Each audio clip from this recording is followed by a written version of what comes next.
Hey guys, I'm Quinto. Welcome back to the channel, and today we're going to be talking about what a VSL exactly is. I see a lot of people, they throw the word VSL around a lot, and a lot of people, they don't know what a VSL is. So today, in this first part of a 3-part series I'm doing, I'm going to be talking about what a VSL is, and I'm going to tell you exactly what it does and also why people have it. So without ready ado, let's get started. So if you're looking for Google's definition of what a VSL is, it says a VSL is a highly persuasive scripted video designed to convert viewers into customers by presenting a problem and offering a specific urgent solution, often used on landing pages, social media, and in emails. It acts as a digital automated salesperson, combining visual and audio storytelling to drive immediate action. And I could just end the video there, but I think Google's definition is a bit off because a VSL is so new to the scene. Like, I wouldn't say it's new, but it's not a main thing that people really delve into when they think of marketing. So I'm going to go into my own personal definition of it. But before we get to my definition of a VSL, first we have to have the definition of what is a business.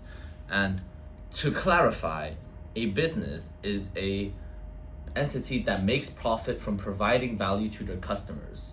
It's an exchange of value between customer and business, okay? So if you're gonna buy something for someone, they're exchanging the item for you for your money.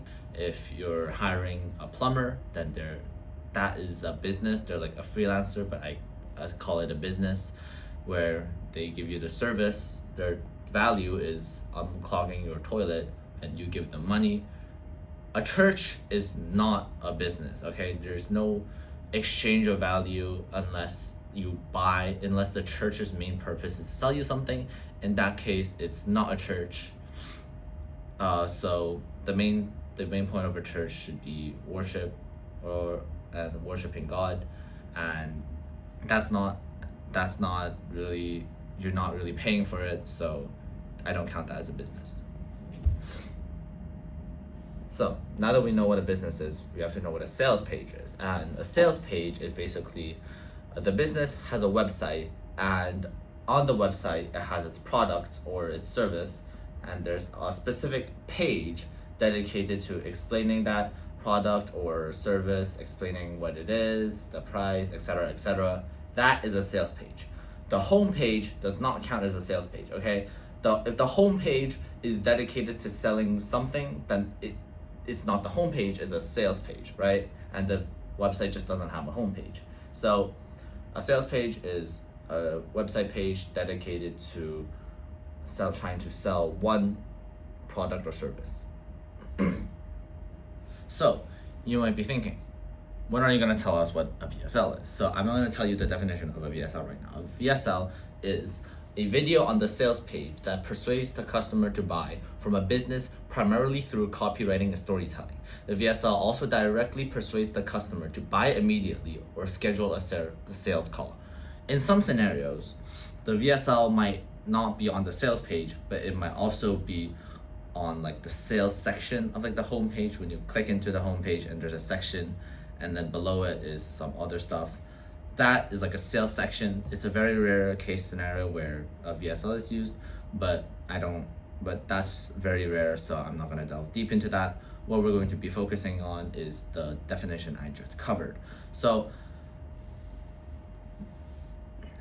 I'm going to be delving into some differences between VSLs or ads or promotional videos, etc., and that's hopefully going to give you a better understanding of what a VSL is. First of all, VSL versus ads. Ads are typically seen on social media or on billboards. The purpose of an ad is to have someone go from not knowing the product or not knowing about the product or service entirely to being interested in it, right? So they see an ad and they're like, oh, they see an ad for a bar of soap. Oh, I'm interested in that bar of soap. Did they buy immediately? Probably not, but they're interested in it. So that's how ads work. A VSL, on the other hand, it's the people watching it already are interested in the product.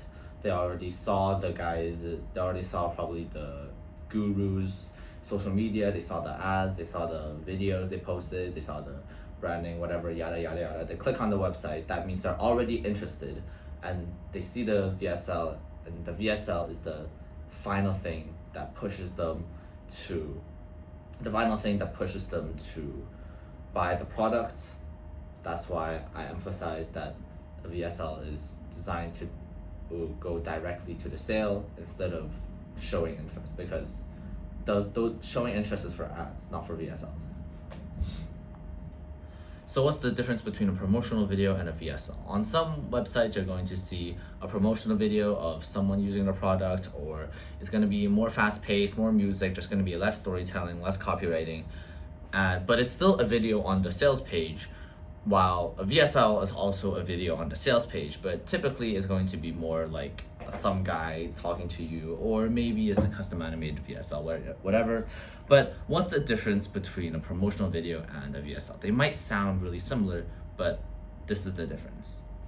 I want to explain this in rap terms, but hopefully even if you're not a rap fan, you're still going to understand this. If you are a rap fan, then you will definitely understand this. A VSL is more like To Pimp a Butterfly by Kendrick Lamar. It's deep, it drives you through storytelling, it's very, there are a lot of hidden meanings. In a VSL there are no hidden meanings, but it's driven through storytelling, and that's how you persuade the viewer to watch the VSL or persuade them to buy, which is how To Pimp a Butterfly, which is how To Pimp a Butterfly persuades the listener to listen through the entire album. It's through storytelling. The beats are good, but that's like accompaniment, right? It's only accompanying what the story is. As for a promotional video, it's more like a little tech song, right? There's not much story going on. It's kind of very surface level, but the sound is good, the beats are good, the flow is good. The lyrics might be very base level, but you listen to it and then it looks good, right? It sounds good, it looks good in the form of promotional video. That's how a promotional video works. The problem with a promotional video is that it's typically used to draw attention. It's more like an ad more than a VSL. An ad is something that, as I said, it gets people from not being interested to being slightly interested. That's what a promotional video does. A VSL does not do that. If people are not already a little bit interested, a VSL is useless. That's what I'm saying. I'm a VSL a script writer, and that's what I'm saying. If you're not interested in a product and you see a VSL, the ROI is going to be terrible. But if you're slightly interested and you're willing to watch a bit of the VSL, that's how a VSL works. Oh, and to clarify, I define VSLs as only VSLs if they come from a sales page. If the video does not appear on the sales page and it appears in an email or whatever, I don't count that as a VSL. I count that as just you recording a video explaining the product and persuading. A video sales letter is supposed to be one video designed for a large amount of people to be able to watch and to be able to understand it the same way, no matter if it's a guy, a girl, whatever, as long as they're interested in the product. So you finally understand what a VSL is. So I'm going to start telling you how VSLs normally are. Technically, you could do a VSL for a pack of tissues at a supermarket.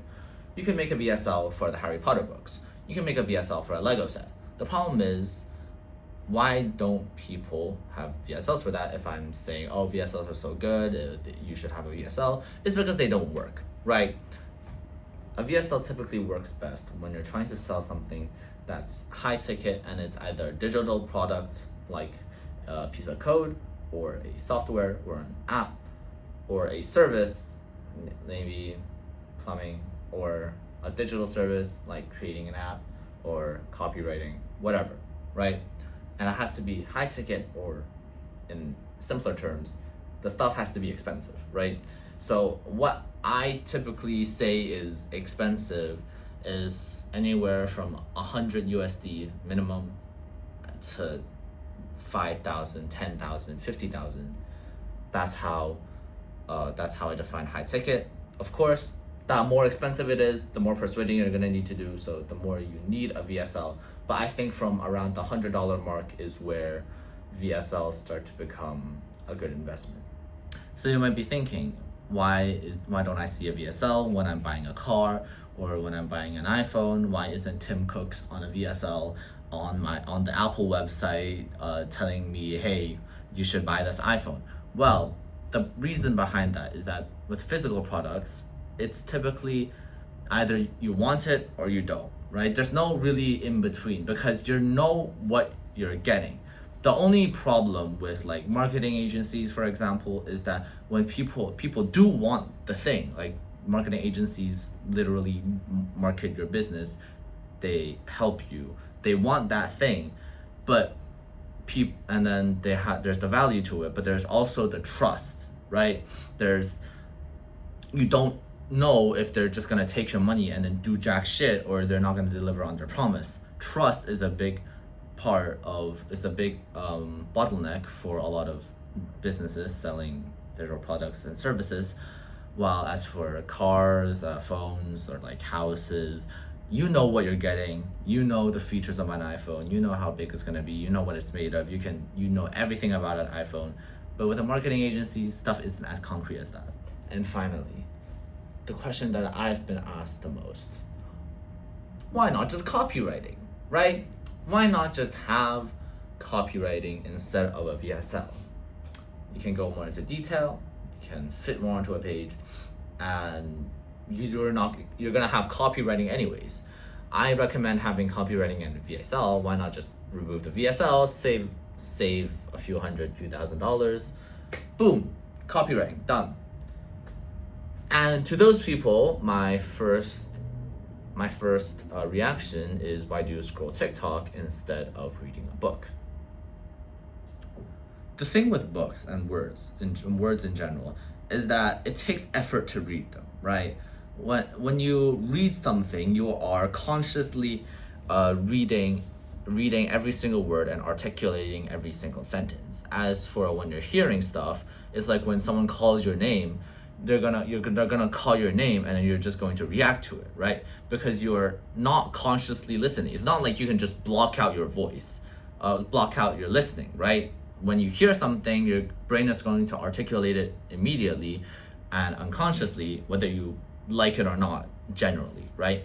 But when you're reading, a lot of people, when there's a lot of copywriting, they kind of just skim it, and then if they skim it, they don't get the full picture. They kind of just look through, they skim, and then they're like, I don't feel like this is for me, and then they click off and then they go back to doom scrolling. However, with a VSL, they don't have to do that. They press a button to press play, and then they look at the screen, and then they listen to what you have to say. Maybe they're scrolling while they're listening to you, right? That's why the script is the main part of a VSL.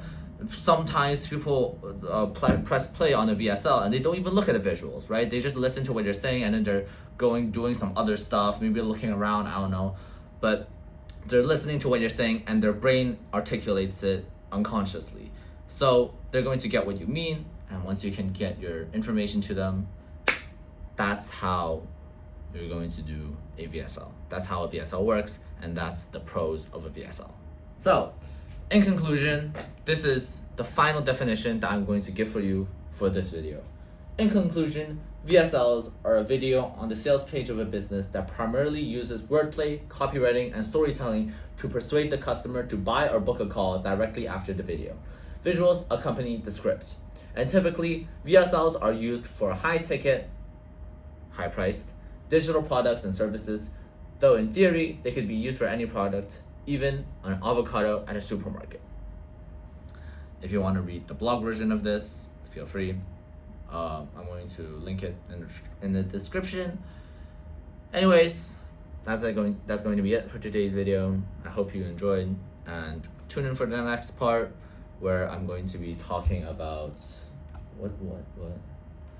how a VSL works. Toodaloo.